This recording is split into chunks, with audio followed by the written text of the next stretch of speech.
Så de stund nummer 5. Jeg vil vise deg at det er satt og stærrønt at Gud skapte menneskene som kall og kvinne. Ja. Vi tar at av enskund sier man God created Adam and Eve, not Adam and Steve. Adam og Eva. Og kvoi? Altså, du skal være bort ikke du har suttet det. Ja, men hva signan øy til kun hikke på kinen, hikke på skaparverk. Alle født annakvar som en mæver eller som en kvinna. Er du en kvinna, så er du en mamma. Er du en mæver, så er du en pappe. Og du hever ostu, og ur tøymen kjemur sa, og til sa I til kvinnena til å gjøre bød. Hon er en mæverløy, sa I skal inn her, og til å skapa bød. Og janna. Og en enda tarmur er til kutsjen tja der. Varst du kja tøy?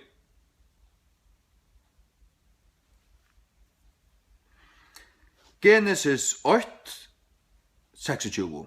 Og Gud sier, let oss gjera mann i vare mynd, etter lyklaga varen, og let tør hava herradøm i fiskehafsins, og i fugleluftarinnar, og i feneinon, og i allar hjørene, og i hver skrikikte som skrujer på hjørene.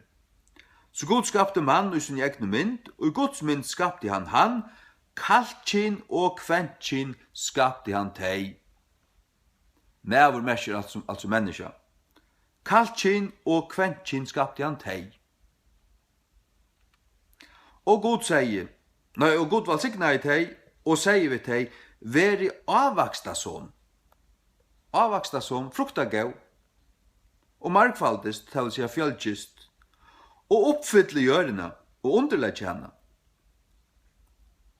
Fjölkist. Altså tver koner kunne være saman og kalla til perle og kalla til tjunaband til ikke annet enn sodomi, synd og svinarui. Ørskimlan til det forvirrar. Til det boar fullstendiga forvirrar. Til det tver skammer. Du burde skamma du kunne ha. Hatta vær og veru synd og skam og anstikt og det veru angant nek anna. Og han sa kvært I sia, hvordan det marschera, hvordan det flagga og kvært det suggera. Og hver så blastemplata til lykka fort hadde synd og anstikt. Det sier Guds ord. Genesis kapittel 2. Jeg sier Gud skapte Adam and Eve, ikke Adam and Steve. Genesis 2, 18. Og Herren Gud sier til ikke godt at mæveren skulle være ansamandlur.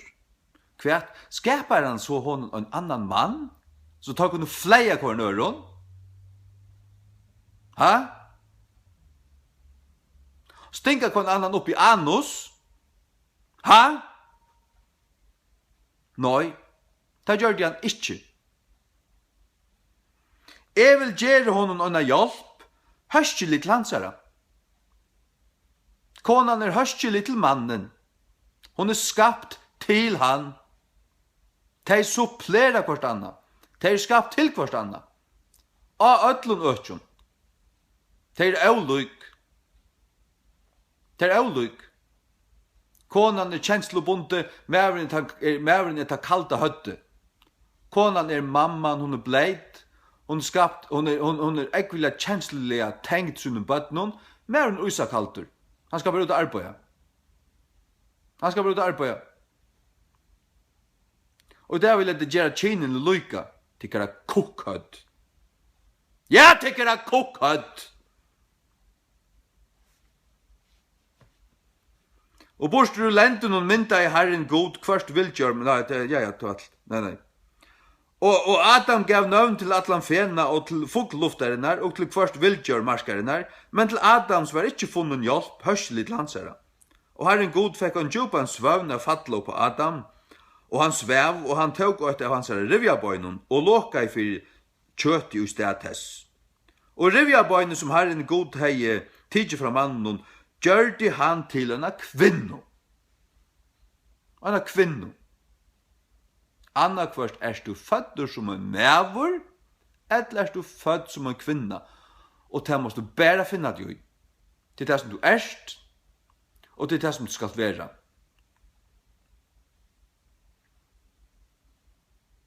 Ja. Det det som du erst. Du skaptur. God skapte Adam og Eva. Videre skaparverket, videre født av tøymon, og så atterlin ikke fram etter. Og du født annakvar som en mæver til en kona. Du født vannskaptur, ja, så det sånn at, ja, kan man gjøre noe ved det, så lett det være gjørst.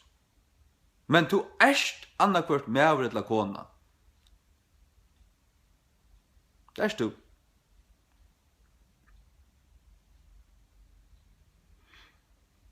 Og det skapt til hvert annet. God visste hva han gjør det. Og han valsigna i teg. Han valsigna i Adam og Eva og bedt teg fjølkast. Guds signing kviler iver tjunabanden. Det er en atlan, det er en møyning. Frametter. At en medover fær seg øyna kon og teg for 18 av vågjere. Ja, men det er det som teg er til, til sånn som teg er skapt kynslige. Alt annet er svøynarøy, Harald Mauer. Hag, ES, Obama, er skuid jo akkurat et øyta. Det er skuid hamrande borter dit. Det er hva det der. Altså, ta var god til det. Skuid hamrande pellbort. Det er akkurat hva det der. Det var kokk til hjerna. Kokk til hjerna.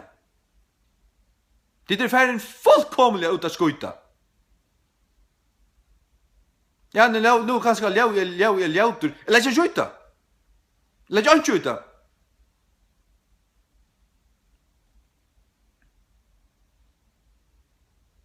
Det som for 15 år så gjerne var skam og synd, og man sier at det ble gjort i skapen. Og i skapen. Det har ikke gang høyre med skapen, det har angast den høyma. Det har angast den i høyma.